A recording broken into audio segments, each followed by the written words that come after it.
There have been people predicting the end of the world since the beginning of the world. That's just how people are, always looking for the worst, seeing their own death around every corner, thinking it made them more important somehow if their mortality was louder than their living. I am Alanna, and this is Racing Home, the podcast where I unpack the journey of writing the first book in a series about the end of the world. Welcome.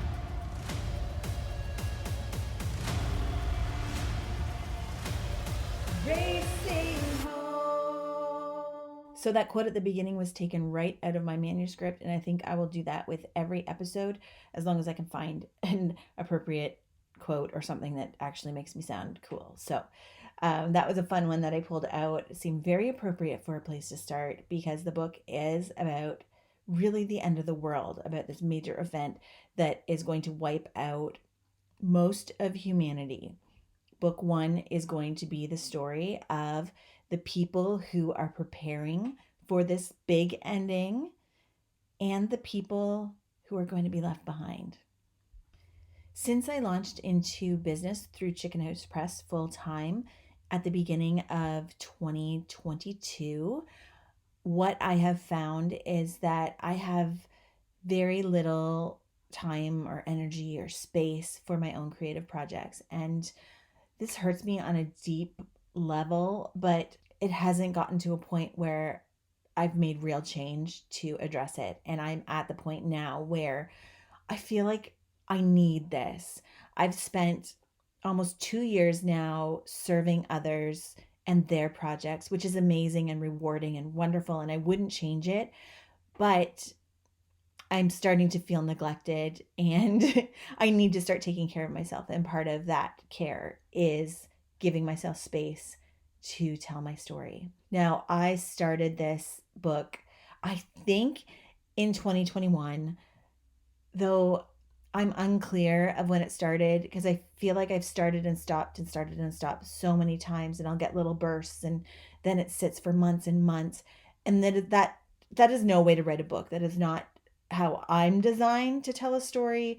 I'm sure it works for some people. I know there are people that take years and years and years and years and years, like a whole lifetime to write one book. Great. I love that for you. Wonderful. I don't want that. I want the magic of expediency. So when you make space and you show up, what I have discovered is that the story almost writes itself. And I know that sounds really woo-woo and stupid and ridiculous, and really you won't understand it unless you've actually experienced it. But I can tell you that I have experienced it and I want it. So that's what I'm doing. I'm carving space. I am forcing my own hand by building a schedule, building a system that's going to allow me to do that. I wrote my first book because I had a firm goal set in front of me. I participated in NaNoWriMo, which is National Novel Writing Month, in November, which means you are to draft a whole novel from November 1st to 30th, writing every day or binging certain days, whatever. You're supposed to write 50,000 words within a month. And at the end of that, you have a rough first draft. And I did it. And as I was saying before, the magic that happens when you show up for your work, it's real. I sat down with that book convinced, knowing, fully believing that I was writing a thriller. I already knew my title. I knew my title was The Church in the Wildwood, and it was going to be about this person who kept people trapped in their church in the woods. By the end of the first day, it was already becoming something completely different. And I love that. I love that writing can surprise the writer. I think that that's incredible. If you haven't read Big Magic by Elizabeth Gilbert, I would highly recommend it. It's a brilliant book. I want to read it again because there's just so much gold in there and so much inspiring stuff. And one of the things that she says over and over is that an idea is a gift from the universe, from God, whatever you choose to believe. And it's presented to you. It is up to you to take it and run with it. If you don't, the universe is going to give that idea to someone else. That's terrifying. And as a multi passionate person and someone who is often overflowing with ideas, especially when I'm in a really deep creative space, I'm afraid of what I'm letting go. But right now, I'm going to focus on what I'm going to keep. And that is this book, because I'm having so much fun writing it when I do write it. And I just think the story is so fun. I love a disaster movie. I love just the terror of the end of the world and the uncertainty. And I want to unpack what that would be like for various characters from various backgrounds and cultures. And so I'm having a lot of fun with that. And I'm really excited to dive in with a lot more force. So, where am I at?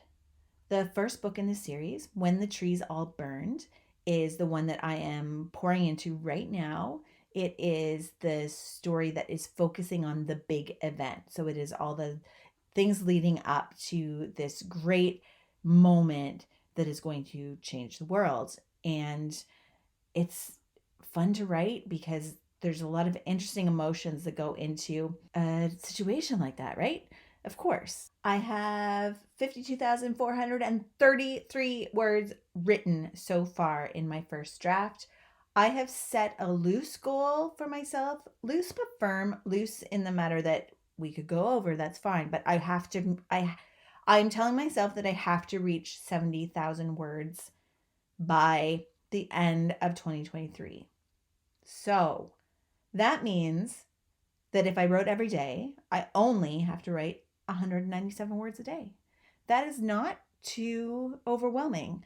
And I feel like it's super attainable, which is exciting because when you think of 70,000 words, that can get pretty overwhelming. But because I've already done all this work over the last couple of years, as I've kind of picked away at it, I have a great base to launch from right now. So I'm almost looking at it as I'm starting again, because I'm actually giving it the attention that I really want to give it. So we're looking at this almost like a new project. That's not really fair, but whatever. This is my journey. So my hope is that by January 1st, I have a complete first draft. Now, a 70,000 word book isn't that long. That's about the length of my first novel, The Church in the Wildwood. So I'd be happy with that length. I expect through the editing process, I'll find places I need to add more. So probably by the end, I'll be looking at between 70 and 80,000 words. I like to keep a story concise. I don't want to put filler in there. I want to only tell the story that needs to be told. I don't need a whole lot of extra, even though that can be a lot of fun. But yeah, so that's my goal. I'm telling you, I'm making a commitment to you right now that I am going to reach 70,000 words by the beginning of January. So, what I'm going to do with this podcast is just, I'm going to be accountable to you.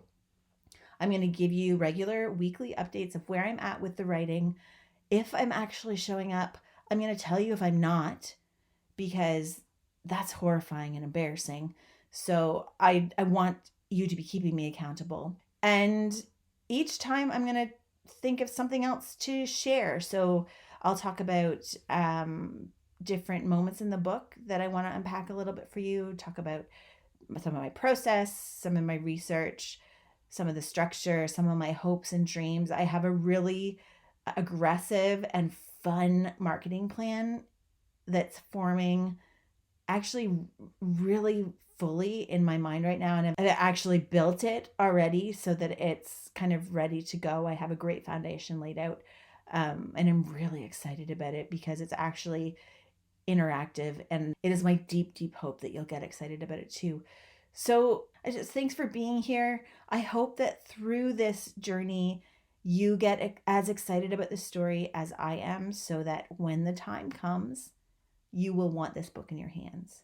And I really, really hope you do, because I think it's going to be special. One little word about the timeline too. I am recording this episode on October 4th, which means my word count hopefully is much different by the time this launches on November 7th, but we're just going to carry on as if it's in real time.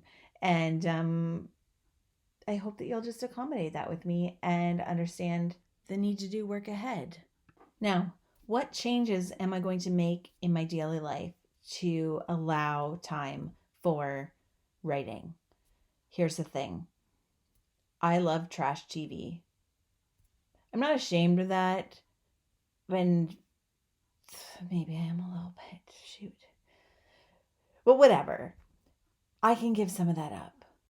If I chose to watch one episode of Love is Blind instead of two, in the space of that episode I gave up, I can definitely write 197 words. So just that alone will help me. I'm also going to commit to sitting down on the evenings that my husband is away at his own activities, or if he's picked up an evening shift, I'm going to take that time and work as well. We do like to spend our evenings together, but there obviously are one or two a week where we don't get to. So that's a perfect opportunity for me to lean into my writing without stepping on our relationship. So I think I will just close off and by reading another little excerpt. I might do that every time. I don't know. We'll see how it goes, see what the response is like. But we'll try it this time. And I think there might be a little bit of power in just sharing an excerpt without context, you know? Like, it's like if you walk into the living room and a show's already on the television and you're halfway through and you don't know what's going on, but you're still sucked in. I think that would be interesting. I'd love to know. Will you actually tell me what you think about any of this? I don't even know how podcasts work. Can you comment on podcast? So before I share this excerpt, let me tell you that the motivation behind this is super selfish because I need a way to keep accountable. And I thought this is a fun new way to try a new venue. But also in checking my site analytics, the place that I'm finding the most audience on the Chicken House Press site is podcast. So while my bookstore page and blog pages and news releases and stuff they're getting hits, the podcast is getting thousands of hits. So I don't know if that's translating into actual listeners.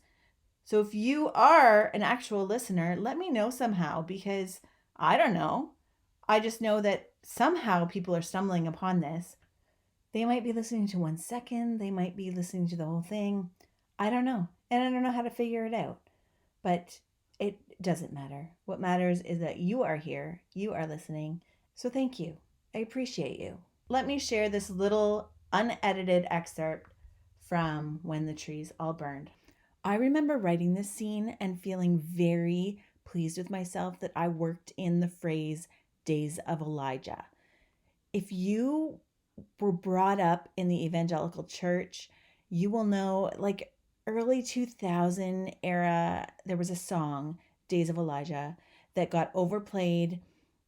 It got to a point where I just hated it because we were hearing it constantly. And now it's just kind of become a point of mockery. We just make fun of it. It's a silly song. So I wrote this scene and I texted my sister and said, I just worked Days of Elijah into a scene in my book. And she was like, yes, good job, because she's my greatest cheerleader. And sometimes I just need to hear that from her. So you're going to hear that. I tend to use a lot of religious imagery in my writing. And I think it's because I do a lot of unpacking of my own faith, my own journey through the understanding of who and what God is, and it tends to reveal itself to me through my writing, and so that will come up a lot. I think maybe I'm going to speak about that and try to unpack it a little more in the next episode. There's so much rich imagery that can add so much color to a story that I just love the poetry of it. And I love the challenge of flipping something on its head and giving it a new life and new meaning and even a new visual, or apply a new image to something. I don't know what I'm trying to say. We're going to talk about it next week. For now, though, listen for that little phrase and just enjoy wherever this little excerpt takes you. Jude parked the RV beside the gates and approached the man standing just inside them with his arms spread wide. Her camera lens trained on his grin and the strange world spread out behind him. "I can't drive inside?" she asked. His teeth were as white as his hair, and his smile seemed warm, though his eyes observed her with the tilt of one who felt pity for another. "There are no vehicles in Eden," he said. "Did you ever notice that there are no vehicles used for good in the Bible? Certainly not in Eden." "Are you a follower of the Christian faith, Mr. Noah?" "Rajiv," he said, reaching out a hand. "Please call me Rajiv." "Yes and no to your question. I hold to no one creed, but believe there is good to be gleaned from most traditions. I have yet to find one that reveres a vintage motorhome." Jude laughed and switched her camera to her left shoulder so she could shake his hand. "What if I called it my chariot?" she asked. "Ah, yes, the chariots. Do you think it was a gift that Elijah was taken up in a chariot of fire?" "I'm afraid my Sunday school lessons are a long way behind me," Jude said, though she vaguely remembered the story of the prophet. Ripped from the earth and carried off inside a flaming box of wood and iron, all this after standing witness to so many others being burned alive. His fate was the very same as those he cursed. So no, Bright Eyes, no chariots here, and no curses. I mean only to warn and save those I can. And though within these walls we will bear witness to horrors yet unseen by man since the days of Elijah, no flame will touch us. He still held her hand, now cupping it with both of his in earnest. "You are a modern prophet, then?" "No," he said, eyes squinting in a playful manner. "All the prophets died." "Everybody dies." "Yes, but the lucky ones die at the end of their life, not when it is taken from them. Come, let me show you what lies beyond the veil."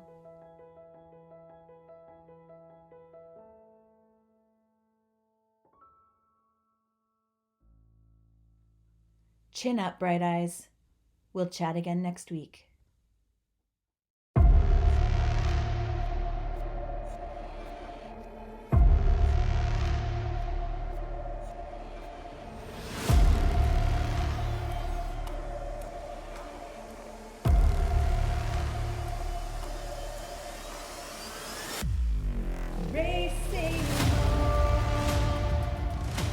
Racing Home is a Chicken House Press production. Theme music by Alex Grohl and Alanna Rusnak.